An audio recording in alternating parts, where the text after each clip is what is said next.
Hello दोस्तों, मैं आकाश स्वागत करता हूं आप सभी लोगों को अपने YouTube चैनल सम्राट एकेडमी में। जैसा कि दोस्तों आप लोग जानते हैं कि इस समय अलजेब्रा पढ़ा रहा हूं। आज मैं अलजेब्रा में डिस्कस करने वाला दोस्तों बीजीय व्यंजकों का भाग एवं गुणनखंड। ठीक है, तो चलिए दोस्तों बिना समय गवाए चलते हैं आज के टॉपिक और देखते हैं कि बीजीय व्यंजकों का भाग और गुणनखंड कैसे होता है। सबसे पहले हम सीखेंगे कि बीजीय व्यंजकों का भाग कैसे हम करते हैं। तो चलिए दोस्तों देख लेते हैं एक सवाल के माध्यम से। जैसा कि मैं क्वेश्चन ले लूँ यहाँ पे 12x³ y² भागे -4xy, एक क्वेश्चन आपका है। ठीक है, चलिए इस क्वेश्चन को सॉल्व करते हैं। जैसा कि आप क्वेश्चन देख पा रहे, पहले एक पद वाला लेंगे भाग वाला, धीरे धीरे हम सीखेंगे बड़ा वाला। पहले छोटा में उठा इसलिए हो ताकि आपको अच्छी तरह से समझ में आ सके। एक क्वेश्चन मेरा फर्स्ट है कि 12x³ y³ में भाग देना किसका, -4xy। दोस्तों इसका कहने का मतलब एक चीज है, भाग देने का मतलब कि जो ये आपको अंक दिखाई दे रहे हैं, इस अंक का अलग अलग भाग पहले किया जाता है। पहले हम भी बता दूं आपको भाग कैसे करते हैं। जैसे कि आप तो चाहेंगे तो डायरेक्ट भी कर सकते हैं, लेकिन मैं बताता हूँ किस प्रकार करें। जैसे आपको 12 दिखाई दे रहा है, 12 में किसका भाग करना पड़ेगा, -4 का। ठीक है, फिर यहाँ पे जो x³ है, x³ को किस में भाग देना पड़ेगा, इस x में भाग देना पड़ेगा। जो जो समान रहेगा उसी में भाग दिया जाता है। ये y² है तो y² में किसका भाग देना पड़ेगा, y का भाग देना पड़ेगा। ठीक है, तो ये चीज इस प्रकार हम अलग अलग इसे तोड़ के भाग देंगे। और सबसे पहले इसमें एक फार्मूला होता है, वो याद होना चाहिए आपको। मैं एक चीज घातांक में बताया था अलजेब्रा की फर्स्ट पार्ट में, मैंने इस फार्मूला को डिस्कस किया था कि अगर a पे पावर m हो भागे a पे पावर n हो, अगर भाग में हो तो घाते आप उसमें क्या आती है, घट जाती है। ये चीज मैंने डिस्कस किया था। ठीक है, तो इस फार्मूला पे आप इसे सॉल्व कर सकते। देखिए 4 से भाग देंगे 12 में, तो 4 3 12, कितना आ गया, -3 आ गया। अब देखिए यहाँ पे एक चीज है कि x पे q और नीचे क्या है x, तो x पे पावर कितना है, 1। मैंने दोस्तों बताया था कि घात अगर आधार, देखिए आधार दोनों क्या है, सेम है। जैसे यहाँ पे a था, यहाँ पे x है, तो मैं x क्या लिखूंगा, x लिखूंगा। देखिए m - n घाते घट गया, तो इसलिए मैं लिखूंगा 3 - 1, तो x क्या हो जाएगा, स्क्वायर हो जाएगा। इसलिए यहाँ से क्या भाग देने में मिला, x² बचा। इसी तरह अब इसको देखेंगे कि y² बटे y में, तो यहाँ पे कुछ नहीं है तो एक घात हुआ। देखिए आधार दोनों सेम आ गया, इसलिए मैं क्या लिखूंगा, y, और घाते आपस में क्या हो जाएंगे, घट जाएंगे। तो y पे कितना आ जाएगा, पावर 1, 2 में से गया था 1। ठीक है, तो y पे एक पावर छिपा रहता है, मैं इसे नहीं लिखूंगा, सिर्फ y लिखूंगा। तो अगर यहाँ से मैं इसे भाग दिया तो इतना गया, इसे भाग दूंगा तो कितना हो गया, y। मतलब हम लोग का आंसर दोस्तों कितना आ जाएगा, -3x² y, आंसर इसका आ जाएगा। तो इस प्रकार से ये बेसिक रूल होता है। इस प्रकार हम क्या करते हैं, इस क्वेश्चन को सॉल्व करते हैं। ठीक है, और बड़े बड़े क्वेश्चन में तो ये बेसिक था इसलिए बताया था, और बड़े बड़े क्वेश्चन है तो आप इसको इस प्रकार नहीं करना, आपको डायरेक्ट करना है। ठीक है, चलिए एग्जाम्पल के माध्यम से उसको भी हम समझेंगे। चलिए इसे तब तक मैं रिमूव कर देता हूँ। उम्मीद करता हूँ कि क्वेश्चन जो मैं बताया हूँ अभी समझ में आया होगा आप लोगों को अच्छी तरह से। ये जो फॉर्मूला मैंने बताया इसे याद होना चाहिए आप लोगों को कि अगर आधार दोनों सेम हो और भागे में हो तो घाते आपस में क्या होती हैं, घट जाती हैं। चलिए क्वेश्चन और मैं ले लेता हूं। जैसा कि ये क्वेश्चन में अगर लूं दोस्तों, 9x³ + 12x² - 36x, अगर सिर्फ इसमें भाग दूंगा आपको 3x का भाग देने के लिए कहूँ, कितनी का भाग दीजिए। तो करना है क्या दोस्तों में कि इन सभी पदों में मुझे क्या करना पड़ेगा, 3x का भाग देना पड़ेगा। मतलब 9x³ में भी मुझे कितना का भाग देना पड़ेगा, 3x में, और प्लस 12x² में भी कितना का भाग देना पड़ेगा, इस 3x का, -36x में भी किसका भाग देना पड़ेगा, 3x का। मतलब इन तीनों पदों में अलग अलग भाग देना पड़ेगा इन सभी का। चलिए भाग देंगे, तो 3 से कटाएंगे तो 3 से लिखे 9। अब देखिए डायरेक्ट यहाँ पे मैं कर रहा हूँ क्योंकि मैंने फार्मूला बता दिया था आपको। देखिए x पे पावर क्यों है, x पे पावर क्या होगा, 1 होगा। देखिए आधार दोनों सेम आ गया, भाग में है तो आधार दोनों सेम आता है, तो आधार को मैं आधार लिख दूंगा। और घाते आपस में घट जाती हैं, तो 3 घात में से 1 घात घटेगा तो कितना हो जाएगा, 2 घात, यहाँ से इतना आ गया। प्लस है, प्लस उतार दूंगा, 3 से घटाऊंगा 3 चौक 12। देखिए x² यहाँ पे x, देखिए पावर कुछ नहीं है तो क्या है, 1 है। आधार दोनों सेम आ गया इसलिए मैं आधार उतार दूंगा, पावर आपस में घट जाएंगे क्योंकि भाग में है, तो 2 में से 1 गया तो क्या बचेगा, 1 बचेगा। तो किसी भी पे पावर 1 छिपा रहता है तो 1 नहीं लिखेंगे, मिटा देंगे। माइनस है, माइनस लगाएंगे, 3 से कटाएंगे, 3 1 3 3 2 6, 12 12 में कटेगा, 12 3 36 होता है। और इस x से यह x पूरा कट गया तो कितना, सिर्फ 12 ही बचेगा। तो यहाँ पे जो आपको ये दिखाई दे रहा है 3x² + 4x - 12, ये इसका क्या होगा, सही आंसर होगा। इस प्रकार की छोटे छोटे क्वेश्चन को करते हैं। बड़ा क्वेश्चन आ जाएगा तो उसे आप डायरेक्ट कर सकते हैं भाग के द्वारा, वो भी मैं बताऊंगा आपको। फिलहाल बेसिक है, इसे मैं इसलिए डिस्कस किया हूँ। चलिए रिमूव कर देता हूँ। दोस्तों उम्मीद करता हूँ कि क्वेश्चन आपको समझ में आ रहा होगा किस प्रकार भाग दिए जाते हैं।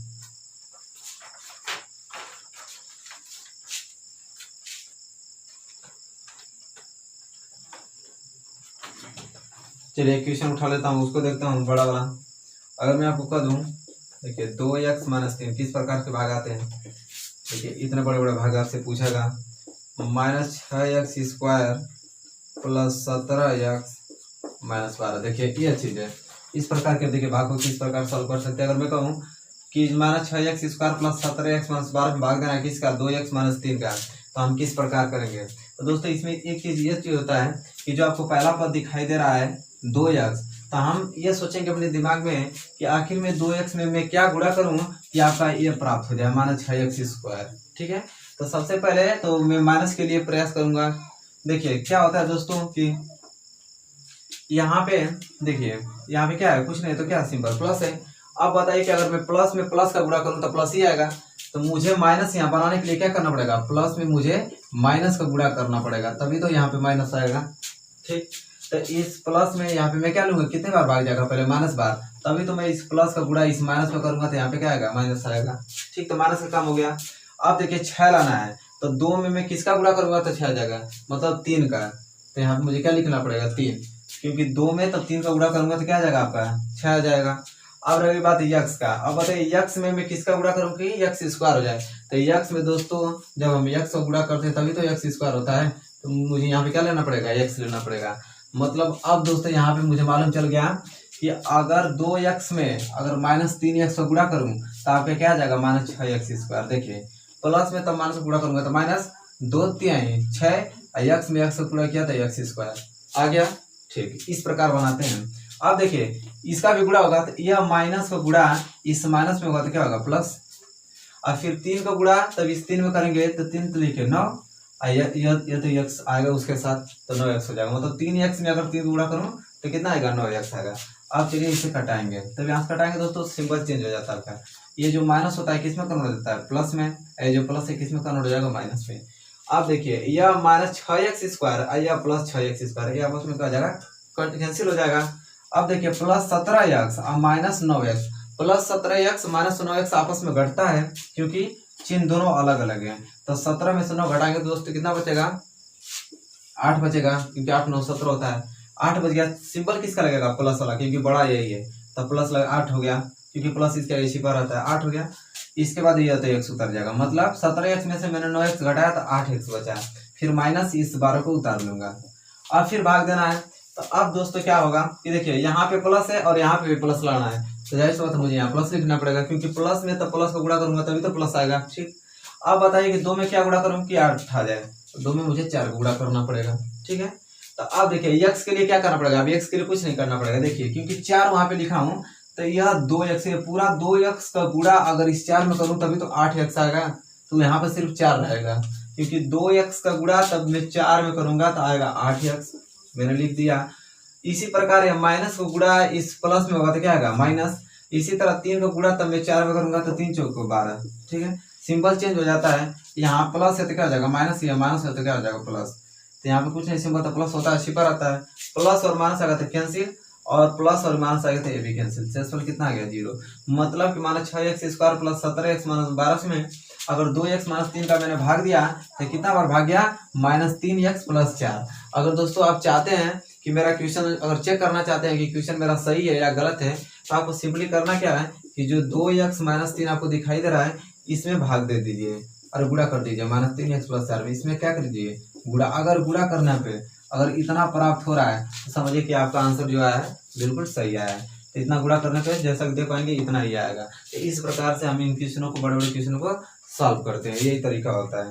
तो दोस्तों उम्मीद करता हूँ कि क्वेश्चन आपको समझ में आया होगा। तो चलिए इस क्वेश्चन को मैं रिमूव करता हूँ, इसे आप लोग नोट डाउन कर लीजिएगा। अगर एक बार नहीं समझ में आया तो दोबारा वीडियो जरूर देखिएगा। चलिए इसे मिटाता हूँ मैं और आगे बताऊँ आपको। चलिए नेक्स्ट क्वेश्चन लेते हैं, नेक्स्ट क्वेश्चन की ओर चलते हैं। चलिए मैं 2 होमवर्क आपको दे देता हूँ ताकि आप आसानी से कर सकते हैं। यहाँ पे होमवर्क आप नोट डाउन कर लीजिए। चलिए पहला लिखिए y+3 भाग देना है आपको। देखिए बहुत इंपॉर्टेंट क्वेश्चन है, प्रैक्टिस जितना करेंगे दोस्तों उतना ही अच्छा रहेगा आप लोगों के लिए, तो प्रैक्टिस जरूर करिए आप लोग। 7y² प्लस में 4y ले लेता हूँ प्लस 3, ये पहला होमवर्क है, ठीक है। दूसरा होमवर्क, एक होमवर्क और उतार लीजिए। 3z-6 भाग देना, किस में भाग देना है, तो 15z³ फिर 20z² प्लस 13z-12। तो ये दो जो आपको दिखाई दे रहे हैं ये सब क्या है, ये होमवर्क है आपके, आप इसमें प्रयास कीजिएगा लगाने का और कमेंट बॉक्स में इसका आंसर भी बताइएगा। तो चलिए दोस्तों मैं रिमूव करता हूँ। अब दोस्तों उम्मीद करता हूँ कि जो भाग की प्रक्रिया आपको समझ में आ गए होगा, क्योंकि बहुत चीज़ें अभी हमको बताना है, तो इसलिए 2 एग्जाम्पल इसके लिए बहुत काफ़ी है। तो चलिए नेक्स्ट टाइप और चलते हैं। और किस प्रकार के क्वेश्चन पूछे जाते हैं, अब पूछा जाता है बहुपदों के घात पूछा जाता है। इस प्रकार के क्वेश्चन में बहुपदों के घात पूछे जाते हैं, उसमें घातांक बताइए। देखिए इस प्रकार के क्वेश्चन आते हैं, जैसा कि यहाँ पे देगा आपको एक क्वेश्चन दे देगा। देखिए 2 क्वेश्चन में लिख रहा हूँ, आप बताइएगा। 2x³ प्लस 5x² माइनस 7 पहला क्वेश्चन।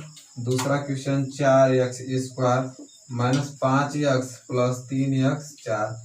तीसरा क्वेश्चन एक और उतार लेता हूँ, 7 सिर्फ उतार लेता हूँ। चौथा क्वेश्चन ले लूँ 3x प्लस 4x² माइनस 7। देखिए किस प्रकार पूछा दोस्तों, ये जो क्वेश्चन आया इसमें पूछेगा कि बहुपदों के घातांक बताइए। बहुपदों घातांक का मतलब दोस्तों जैसे एक बहुपद ये दे दिया है, इस बहुपद में घातांक का मतलब ये चीज होता है कि इस बहुपद में सबसे बड़ी घात किसकी है, ठीक है। तो कौन सबसे बड़ी घात होती है, वही बहुपदों की क्या कहलाती है, घातांक कहलाती है, ठीक। तो चलिए दोस्तों देख लेते हैं ये कितना होगा। तो दोस्तों सबसे बड़ी बात एक चीज है कि अगर इसके में बात करूं इस वाले बहुपद में, तो इसमें बहुपद में घातांक कितना आ जाएगा, 3 आएगा, क्योंकि 3 से बड़ी कोई घात नहीं है। यहाँ पे क्या हो जाएगा, 3 आंसर इसका हो जाएगा। और इसका बात कर लूँ 4x² minus 5x plus 3x power 4, तो इसमें घातांक क्या हो जाएगा, तो घातांक आपका 4 हो जाएगा, क्योंकि सबसे बड़ी घात यही तो है, ठीक। और इसकी बात कर लूँ तो देखिए अगर इसके पावर अगर x लगाओ, अगर इसके आगे y लगाओ, इसके बाद z लगाओ, तो देखिए x पे पावर 1 छिपा होता है, y पे पावर 1 छिपा होता है, z पे पावर 1 छिपा होता है। तो यहाँ पे जैसा कि आप देख पा रहे हैं कि सिर्फ आपका 7 ही है, तब 7 कोई डिजिट सिर्फ रहे, 7 चाहे 8 9 10 चाहे कुछ भी रहे, तो उसमें जो घात छिपी होती है वो किसमें कितनी घात छिपी होती है, 0 घात छिपी होती है। तो 7 पे क्या आ जाएगा, 7 पे यहाँ पे 0 घात आ जाएगा, तो यहाँ से आंसर 0 निकल जाएगा, बड़ी घात 0 हो जाएगी। इसकी बात कर लूँ दोस्तों तो यहाँ पे बड़ी घात क्या हो जाएगी, 2 हो जाएगी, क्योंकि सबसे बड़ी घात तो 2 ही है। तो एक आंसर, एक इस प्रकार के क्वेश्चन पूछे जाते हैं आपके बहुपदों के घातांक बताने में। दोस्तों उम्मीद करता हूँ कि आप जब भी क्वेश्चन आएगा बहुपदों के घातांक बताने के लिए तो आप आसानी से कर सकते हैं, कोई दिक्कत नहीं होगी। चलिए दोस्तों इसे रिमूव कर देता हूँ मैं और नेक्स्ट टाइप और चलता हूँ किस प्रकार के क्वेश्चन आपके पूछे जाते हैं। चलिए दोस्तों देखते हैं। देखिए धीरे धीरे समाप्ति की ओर है, हम लोग बेसिक अब क्लियर होता जा रहा है। अब हम लोग पढ़ेंगे हाई लेवल के क्वेश्चन। देखिए क्वेश्चन आपको किस प्रकार पूछेगा, एक क्वेश्चन एग्जाम में अधिकतर इस प्रकार पूछा जाता है, आपको दे देगा कि जो x प्लस 6 जो है x² माइनस x माइनस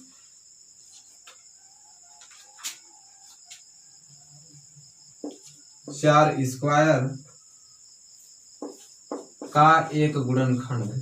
देखिए इस प्रकार के क्वेश्चन देता है, अगर आप एग्जाम दिए होंगे चाहे तो पढ़े होंगे तो आप समझ सकते हैं कि किस प्रकार के क्वेश्चन पूछा जाता है। इसमें इस प्रकार के क्वेश्चन आपको दे देगा कि जो x प्लस 6 है वो x² माइनस 4² का गुणनखंड है कि नहीं, ठीक है। तो जब भी दोस्तों गुणनखंड की बात करें, अगर इसका वैल्यू पूछा है कि यह जो है इतना गुणनखंड है कि नहीं, तो सिंपली करना क्या होता है कि जो x प्लस है इसे मुझे क्या करना पड़ता है, 0 के बराबर कर देना पड़ता है। यहाँ से x की वैल्यू निकाल देंगे तो x बराबर क्या आ जाएगा, -6 आ जाएगा। यही x की वैल्यू इसमें पुटअप कर देना आपको। अगर पुटअप करने पे अगर इसकी वैल्यू 0 आ जाता है तो समझिए कि इसका यह क्या है, एक गुणनखंड है। चलिए देखते हैं, x बराबर -6 है तो x रखना पड़ेगा -6 का होल स्क्वायर माइनस x आ गया तो फिर मुझे रखना पड़ेगा -6 -4 का स्क्वायर कितना होता है, 16 होता है। अब -6 का स्क्वायर कितना हो जाएगा, +36 हो जाएगा, क्योंकि -6 का स्क्वायर -6 गुणे -6 होता है, तो माइनस माइनस कैंसिल कितना होता है, 36 आ गया। इस माइनस गुणा इस माइनस में करूंगा तो हो जाएगा +6, फिर इधर से निकला 16। अब दोस्तों जैसा कि देख पा रहे हैं कि ये जो प्लस दोनों आपस में जुड़ जाएगा तो 36 6 कितना होता है 42, 42 माइनस 16। तो यहाँ से 42 में 16 घटाएंगे दोस्तों कितना बच जाएगा, यहाँ से 6 निकल जाएगा और यहाँ से 2, तो कितना आ जाएगा 26 आ रहा है।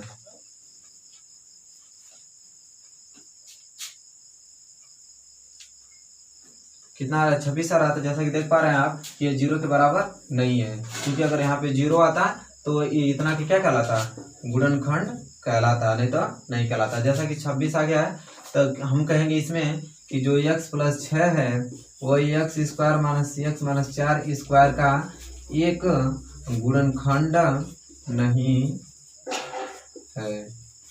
क्या लिखना पड़ेगा, नहीं है। अगर यही यहाँ पे 0 आ जाता तो क्या होता है, एक गुणनखंड हो जाता। चलिए रिमूव करते हैं इसे, उम्मीद करता हूँ समझ में आएगा। अगर यहाँ पे 0 आ जाता तो आप सिर्फ क्या होता कि ये इसका गुणनखंड कहलाता है और कुछ नहीं। इस प्रकार के क्वेश्चन पूछे जाते हैं। तो दोस्तों उम्मीद करता हूँ कि क्वेश्चन आपको समझ में आ गया होगा।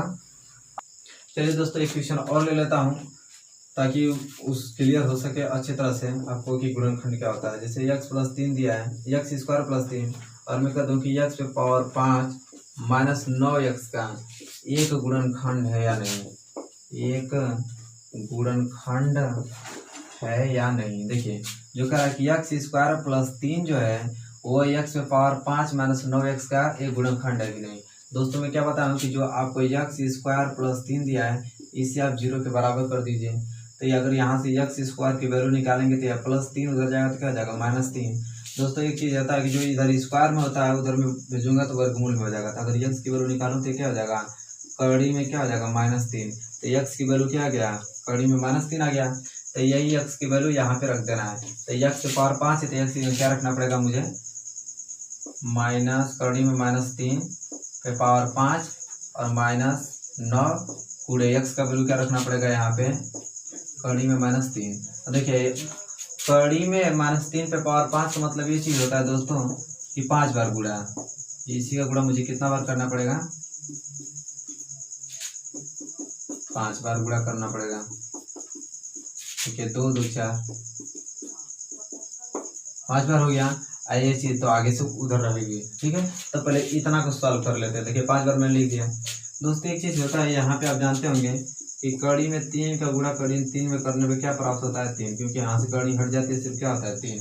कड़ी में 3 का गुणा कड़ी में 3 करने में क्या होता है 3। इसी प्रकार अगर कड़ी में 4 का गुणा में कहूँ कड़ी में 4 करने पर तो क्या आएगा, आंसर 4 आएगा। ठीक है, जैसा कि अगर यहाँ की 2 में बात करूँ, ठीक है, तो यहाँ से जो मैटर यहाँ से निकलेगा आपका, यहाँ से आपका क्या आ जाएगा 3 आएगा, यहाँ से आपका क्या आ जाएगा 3। ठीक, और यहाँ से अगर मैं बात करूं तो यहाँ से भी क्या आ जाएगा आपका 3 आ जाएगा। यहाँ से दोनों 3 निकल गया, यहाँ से आपका 3 निकल गया, ये तो शेष बच गया। तो यहाँ पे मुझे क्या लिखना पड़ेगा, कितना लिखना पड़ेगा, फिर माइनस है तो माइनस ये चीज फिर उसको उतार देंगे, 9 गुणे कड़ी में -3। और इसे तब हल करेंगे दोस्तों तो 3 में 3 का गुणा करेंगे तो 9 गुणे √-3 फिर -9 गुणे √-3। अब इसके कुछ आगे साइन है तो क्या हो जाएगा प्लस का, तो +9 गुणे √3 और -9 गुणे √3 ये आपस में क्या हो जाएगा, कैंसिल हो जाएगा। तो कितना आ जाएगा आपका आंसर आ जाएगा 0। मतलब 0 आ गया। इसे कहने का मतलब ये चीज़ है कि जो x² + 3 है वो x पे पावर 5 - 9x का एक क्या है, गुणनखंड है। तो इस प्रकार के क्वेश्चन पूछे जाते हैं। अगला क्वेश्चन जो मैं बताया था उसका मान 0 नहीं आया था, तो इस प्रकार वो चीज़ क्या था कि वो उसका गुणनखंड नहीं कहलाता था। और यहाँ पे 0 आ गया तो इसलिए क्या कहलाएगा, गुणनखंड कहलाएगा। तब दोस्तों उम्मीद करता हूँ कि क्लियर होगा कि इस प्रकार के क्वेश्चन अगर आएंगे तो एग्जाम में आप कर सकते हैं बढ़िया से, आसानी पूर्वक। चलिए अब टॉपिक जो पढ़ने वाला है वो गुणनखंड। अब गुणनखंड कैसे ज्ञात करते हैं वो एग्जाम में आपको देता है। जैसा कि दे देगा आपको कि x² + 5x + 6 इस प्रकार के दे देगा, कहेगा कि इसका गुणनखंड बताइए। क्या पूछेगा, इसका गुणनखंड। ठीक है, सिंपली आपको करना ये चीज है कि जो लास्ट वाली संख्या दिखाई दे रही है आपको, लास्ट वाली, इसकी फर्स्ट संख्या में गुणा कर देना है पहले। अगर इतना चीज का गुणनखंड निकालना है तो लास्ट वाली संख्या का फर्स्ट इस संख्या में क्या कर देना है, गुणा कर देना है। तो गुणा करेंगे तो क्या हो जाएगा 6 में, तब x² गुणा करेंगे तो हो जाएगा आपका 6x²। ठीक है, देखिए गुणनखंड का एक चीज बेसिक रूल ये चीज होता है कि जो ये चीज गुणा करने पे आपको आया है 6x² और यहाँ पे आपका है +5x। मैटर ये चीज होता है दोस्तों कि हमें एक ऐसा वैल्यू लेना होता है, एक ऐसा मान कि गुणा करने पे क्या आ जाए, 6 आ जाए, 6x² आ जाए, गुणा करने पे 6x² आ जाए और जोड़ने पे क्या आ जाए, 5x आ जाए। तो दोस्तों जैसा कि आप जानते हैं, आप सोचेंगे कि संभव ये नहीं है कि मैं अपने दिमाग से कौन सा मान ले लूँ कि ताकि गुणा करने पे 6x² आ जाए, जोड़ने पर 5x। कुछ तो इसका रूल होगा कि जिस प्रकार से हम फैक्टर कर सकते हैं। तो दोस्तों ये रूल ये चीज होता है कि जो आपको ये 6 दिखाई दे रहा है, इसी 6 को मुझे लेना पड़ता है LCM। जो लास्ट संख्या होती है तो जो गुणा करने पे क्या है आपका 6x², x² की इग्नोर करने पे क्या आएगा आप सिर्फ 6। इसी 6 का मुझे क्या लेना पड़ेगा, एलसीएम लेना पड़ेगा। तो चलिए मुझे एलसीएम लेंगे 6 का दोस्तों। तो एलसीएम लेंगे, 2 से घटाएंगे तो 2 3 6 और 3 एकम 3। तो ये जो फैक्टर इसके आते हैं, इसी फैक्टर में से कोई ना कोई ऐसा वैल्यू होता है कि जो गुणा करने पे 6 आ जाए, जोड़ने पे 5 आए। तो यहाँ पे मुझे 2 वैल्यू बस निकले, 2 फैक्टर, एक तो 2 निकला है और एक तो 3 निकला है। जैसा कि दोस्तों देख पा रहे हैं कि अगर 2 में मैं 3 का गुणा करूँ तो कितना आ जाएगा, 6 आ जाएगा, और 2 में अगर मैं 3 जोड़ूँ तो कितना आ जाएगा, 5 आ जाएगा। यही चीज मुझे चाहिए कि जोड़ने पे 5 आ जाए, गुणा करने पे 6 आ जाए। ठीक है, तो यहाँ पे सिर्फ 2 है। अब मुझे यक्स भी चाहिए तो यक्स यहाँ पे क्या मुझे करना पड़ेगा, यक्स करना पड़ेगा, या मतलब इसे मुझे क्या लिखना पड़ेगा, 2x, ऐसे क्या लिखना पड़ेगा 3x, ऐसे भी क्या लिखने का 2x और प्लस 3x। जैसा कि देख पा रहे हैं आपकी 2 3 6, यक्स में x गुणा करेंगे तो x² और 2x में 3x जोड़ेंगे तो कितना आ जाएगा, 5x आ जाएगा। ठीक है, देखिए अब कहाँ से निर्भर करता है कि जोड़ने पर 5x आना चाहिए, वो निर्भर करता है इस सिंबल से, ये आगे वाले सिंबल से। अगर यही माइनस रहता तो हमें एक ऐसा फिल्टर लेना पड़ता कि घटाने पे माइनस आए। इस सिंबल से हम जानते हैं कि जोड़ने पे आता है, घटाने पे आता है। तो यहाँ पे इसके आगे क्या दिया, प्लस दिया, तो इसलिए मुझे मालूम चला है कि जोड़ने पे क्या आना चाहिए, 5x। तो जैसा कि देख पा रहे हैं जोड़ने पे 5x, मतलब हमारा फैक्टर बन गया। तो इसको मैं किस रूप में लिखूंगा कि x² प्लस जोड़ने पे क्या आना चाहिए, 5x। तो क्या मुझे जोड़ना पड़ेगा, 2x प्लस 2x और plus 3x, plus 2x plus 3x जोड़ूंगा तभी तो प्लस 5x आएगा। और प्लस ये जो क्या होता है 6 आपको दिया है, यहाँ पे 6 उतार देंगे हम। ठीक है, क्योंकि इन्हीं दोनों का तब सिर्फ फैक्टर बना है इतना चीज का, इसी चीज को मुझे क्या बना उतारना पड़ेगा। उतार लिया। अब सिंपली करना क्या कि आप जोड़ा बना लीजिए, 2 जोड़ा यहाँ से बन गया, 2 जोड़ा यहाँ से बन गया। ठीक है, हो गया। अब इसमें से काम लेंगे तो यक्स इसमें से काम, देखिए यक्स यहाँ पे भी है, यक्स यहाँ पे भी है, तो यक्स काम ले लूंगा। तो यहाँ पे x² का मतलब क्या होता है कि x गुणे x, इस x से x कैंसिल कर दूंगा तो क्या बचेगा, सिर्फ x प्लस यहाँ से x कटेगा तो कितना बचेगा, 2।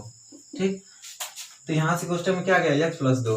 अगर यहाँ से काम लेना चाहूँ तो इसमें x है लेकिन इसमें x नहीं है, लेकिन यहाँ पे 6 है, यहाँ पे 3 है। दोस्तों यहाँ ये चीज होता है कि जो इस कोष्टक में आया वही चीज इस कोष्टक में भी आना चाहिए। तो देखिए यहाँ पे कॉमन में क्या ले सकता हूँ, 3 कॉमन ले सकता हूँ। 3 कॉमन लूंगा तो यहाँ पे सिर्फ क्या बचेगा, क्योंकि 3 से 3 कैंसिल, कॉमन लेने का मतलब भाग देना।